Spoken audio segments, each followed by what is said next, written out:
Detoxification असेल तर आपल्या सेल्स हेल्दी राहणार आणि त्यांचं काम जे नैसर्गिकरित्या त्यांना दिलंय तर परफेक्टली करणार आहेत. Are you with me? समजतंय सगळ्यांना मी काय बोलते? येस, द फर्स्ट प्रॉपर्टी जी आहे ती मायक्रो क्लस्टरिंगची आहे, जी आपण डेमोद्वारे समजून घेणार आहे.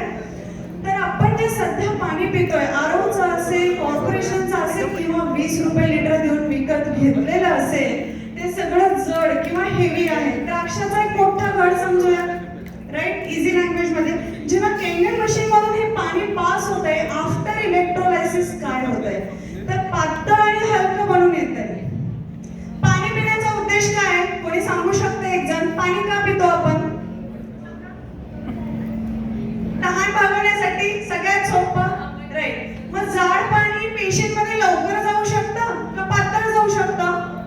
पातळ जाणार आहे. सो हे मायक्रो क्लस्टरिंग म्हणजेच काय? ते पातळ आणि हलकं बनून येते. तर त्याचा एक सिंपल डेमो आपण इथं पाहूयात. 2 ग्रीन टीचे आपण पाऊच घेतलेले आहेत. हा जस्ट एक्झाम्पल म्हणून घेतलेला आहे. तुम्ही कोणताही पदार्थ घेऊ शकता. 2 ग्लासेस मध्ये आपण ग्रीन टीचे पाऊच ठेवतोय. एका ग्लास मध्ये मी आता हे 20 रुपये लिटर देऊन आणलेलं पाणी ऍड करते. बघूया काय होतंय मॅजिक. दोन्ही ग्लास आपल्याला ऑब्झर्व करायचे. तुम्ही बघू शकता. 1-2 वेळा डिप करा मॅडम. ते हँडलला पकडायचं. तर टी बनतोय का डार्क? समोरचे लोक कलर डार्क आलाय का टी मध्ये? नाही आलाय, राईट. सेकंड ग्लास आपण बघूयात. सेकंड मध्ये आपण इमॅजिन केंगन वॉटर जे मायक्रो क्लस्टर आहे नॅचरली ते ऍड करतोय.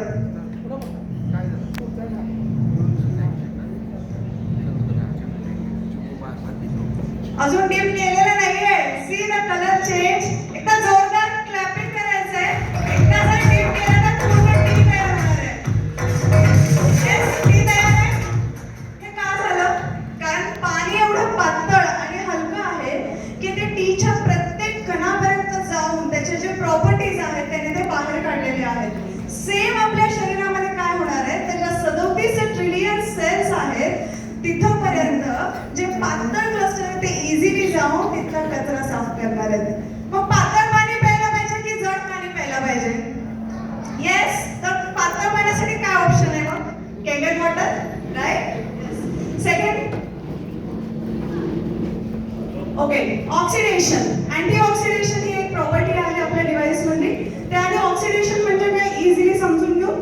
सफरचंद कापला की काळा होतो, केळी चौथ्या दिवशी काळी होतात. ह्युमन बॉडी पण अशीच होते. तरुणामध्ये आपण चांगले दिसतो, वय वाढत तसं सुरकुत्या होतात. का बरं? ही गंजण्याची प्रक्रिया आहे किंवा आपल्या शरीराचं जे चार्जिंग आहे ते कमी होण्याची प्रक्रिया आहे आणि ते वेगाने कमी होते. कशामुळे? तर ऑक्सिडंट्स. ऑक्सिडंट्स काय आहेत आजच्या जीवनामध्ये मग? तर मोबाईल फोन्स जे आपण सतत कॅरी करतो, स्ट्रेसफुल लाईफस्टाईल, प्लास्टिकचा वाढलेला वापर, आपली जीवनशैली, झोपण्याच्या चुकीच्या वेळा, हे सगळे ऑक्सिडंट्स आहेत जे आपल्या शरीराला डॅमेज करतात, चार्जिंग काढून घेतात पेशींचं. मग जर ऑक्सिडंट्समुळे डॅमेज होत आहे तर बाहेरून आपण असं काय घ्यायला पाहिजे जे शरीराला चार्जिंग देईल? आपण ऐकलंय antioxidants. Yes, so next slide. Yash, okay. So antioxidant म्हणजे दुसरं तिसरं काहीच नाहीये, चार्जिंग आहे ते पण निगेटिव्ह. जर जिवंत माणूस असेल तर त्याच्या पेशींचा निगेटिव्ह चार्ज असतो -25 मिलीव्होल्ट, राईट. सो अर्थ कोणते? ज्यांच्यात काहीच अँटीऑक्सिडंट्स नाहीयेत, जसं की +100 मध्ये जंक फूड, पिझ्झा, ड्रिंक्स आहेत, bottled water, RO water, tap water are even danger कारण त्याच्यात हेवी मेटल्स आहेत. आणि कोल्ड ड्रिंक्स सगळ्यात भयानक, कधीच नाही प्यायला पाहिजे. Highly oxidising solutions for our body. चांगलं काय? कोविड मध्ये व्हिटॅमिन सीच्या गोळ्या कोणी खाल्ल्यात? कोणी खाल्ल्यात? महापालिकेने वाटलेल्या, राईट. का बरं? कारण अँटीऑक्सिडंट्स मध्ये आहे. -200 मध्ये फ्रुट्स व्हेजिटेबल्स आहेत, परंतु ते ऑर्गॅनिक आहेत का? विदाउट पेस्टिसाइड काय मिळते आपल्याला, राईट. थर्ड आहे कॉल्डिओर ऑइल. त्याचा एक स्मेल आहे, आपण जास्त इंटेक करू शकत नाही. सगळ्याच्या वेळेस चांगलं, सोपं, जास्तीत जास्त चार्जिंग आपल्या पेशींना काय देत आहे? Kangen live water. कारण चार्जिंग आहे -400 to -800 मिलीव्होल्ट. तर त्याचा एक सिंपल डेमो बघू. आपल्याला बघायचंय काय की ज्या गोष्टीमध्ये चार्जिंग असेल ते जिवंत आहे, ज्या गोष्टींमध्ये चार्जिंग नाहीये ते डेड पदार्थ आहेत, राईट. 3 ग्लास आपण डेमोसाठी इथं घेतो.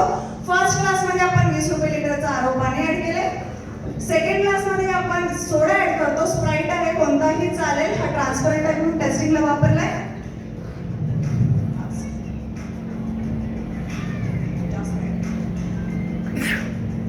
थर्ड क्लासमध्ये आपण केंगेट लाईव्ह वॉटर ऍड करतोय.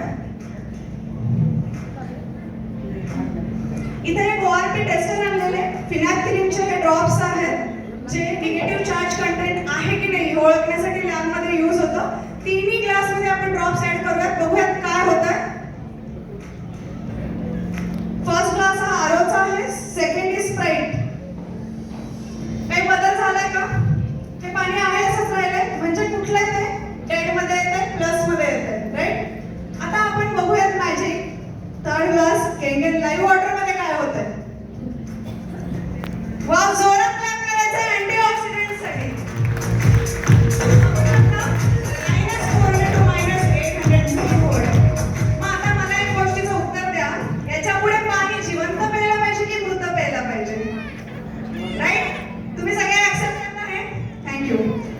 लास्ट डेमो आपण बघणार आहे.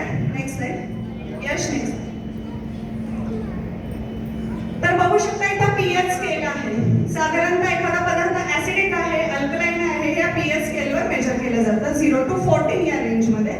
सो 7 च्या खाली जे पदार्थ आहेत ते ऍसिडिक असणार आहेत, 7 च्या वर जे पदार्थ असणार आहेत ते अल्कलाइन असणार आहेत. आपल्याला जेव्हा जन्म होतो निसर्गात आपली बॉडी स्लाइटली अल्कलाइन 7.5 पीएच पर्यंत बॅलन्स आहे आणि तो पीएच कधीच बदलत नाही आयसीयू मध्ये जाईपर्यंत. असं का म्हणताय तुम्ही?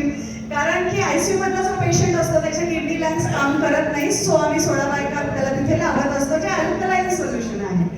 तर आपण बघूयात की आपण जेव्हा हळूहळू मोठे होत जातो तसं काय होतंय, चुकीचं वॉटर इंटेक, चुकीचं खाणं पिणं किंवा कोल्ड्रिंक इंटेक, हे सगळ्या चुकीच्या गोष्टींमुळे हळूहळू तो ऍसिडिक कडे जातो.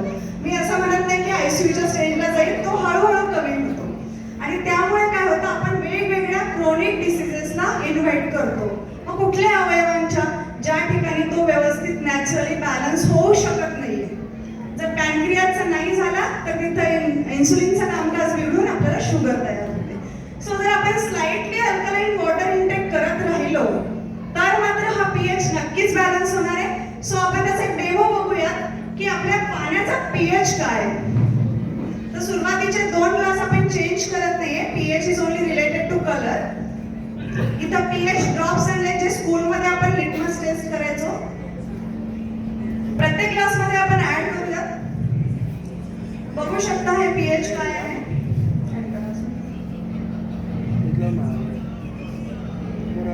कुठेतरी ग्रीनिश ह्यू आहे, 5 to 6 च्या मध्ये आहे, म्हणजे ऍसिडिक आहे. हा डिफरन्स पण खूप जास्त आहे H प्लसचा. याच्यामध्ये 1000 H प्लस आयन्स जास्त आहे. सेकंड इज सोडा. बघा सोडा का नाही प्यायला पाहिजे, जसं की टॉयलेट क्लीनरचा पीएच सुद्धा 2 to 3 असतो. लास्ट आपण बघूया केंगेट लाईव्ह वॉटरचा काय पीएच आहे. ब्युटिफुल 9.5 पीएच पाणी आहे. सो याच्यापुढे स्लो ऍसिड प्यायला पाहिजे का स्लाइटली अल्कलाइन प्यायला पाहिजे, काय डिसिजन घेतलाय तुम्ही? Right, thank you. आता या 3 प्रॉपर्टी तर आहेत. Next slide. यश. डिव्हाइसची थोडक्यात माहिती सांगते. 1 feet by 1 feet very compact device. एकाच मशीन मधून 7 प्रकारचे पाणी मिळणार आपल्याला. पहिलं आहे 11.5 पीएच जे स्ट्रॉंग केंगेट वॉटर आहे. याचा यूज काय तर पेस्टिसाइड रिमूव्हल साठी आहे. 2.5 हे असं सॅनिटायझर आहे जे वॉटर बेस्ड आहे. 6 पीएच ब्युटी वॉटर आहे जे आपल्या हेअर वॉश, फेस वॉश साठी आपण यूज करू शकतो, टोनर म्हणून काम करतं. 7 पीएच जे क्लीन वॉटर म्हणून संबोधलं जातं, जे लहान मुलांना 5 वर्षाखालच्या आपण देऊ शकतो, जेवण करताना सुद्धा हे वापरू शकतो. 8.5, 9, 9.5 हे तिन्ही केंगेट वॉटर आहेत. तर आपण हे डे टू डे लाईफ मध्ये पिण्यासाठी किंवा स्वयंपाक बनवण्यासाठी वापरू शकतो.